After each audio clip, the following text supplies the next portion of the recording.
Perhaps you're thinking, okay, paralanguage, it's another aspect of communication, but maybe it doesn't matter very much. Maybe I can just ignore it in my designs.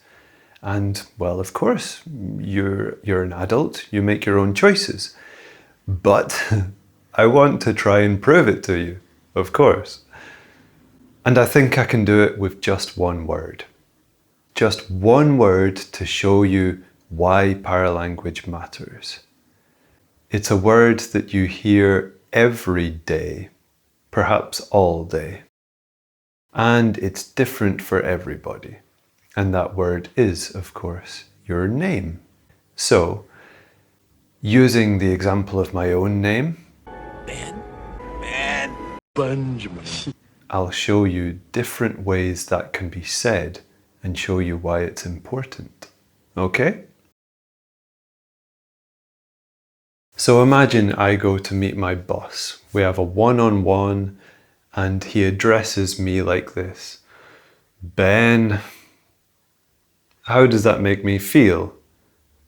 Not very good. Or if I go to the meeting with my boss and they say, Ben, same word, different intonation, completely different feeling. That makes me feel much more like, hey, this is going to be a good conversation. And if they just go, Ben, then I know something is up. Of course, there are many other ways my name could be said. This is just to give you two quite contrasting examples to show you how much it matters. Think of how we address children. I have kids, and I'm not going to talk to them like I would my boss or my mother or someone else. So even if I go to see my parents or grandparents, sometimes I'm spoken to as I was when I was a child. So they might say to me, Ben, or, oh, Ben. It's a wee bit patronising now that I'm nearly 40, but such is life. These things continue.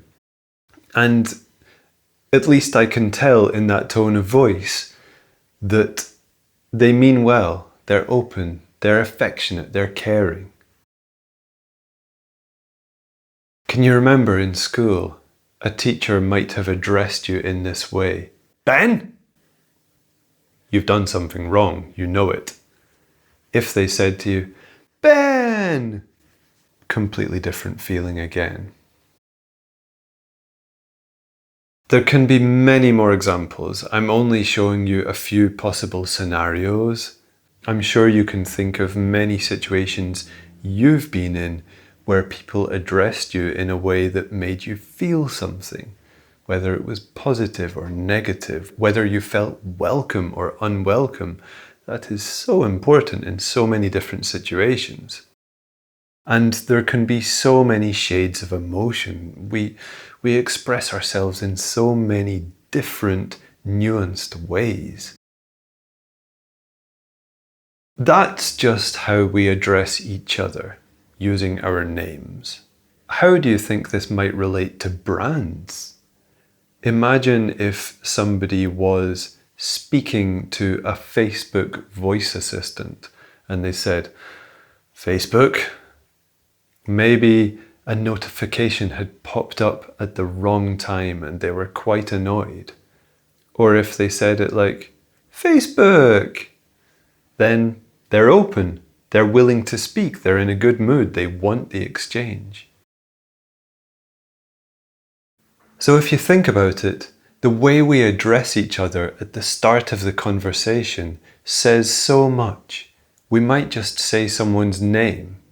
We could even just say hello, but with an intonation that gives so many subtle clues about our intention for how we want the conversation to go, how we feel about talking with that person, how we're just feeling anyway, regardless of that person. So many subtle nuances can all be expressed in one word. That is the power of paralanguage.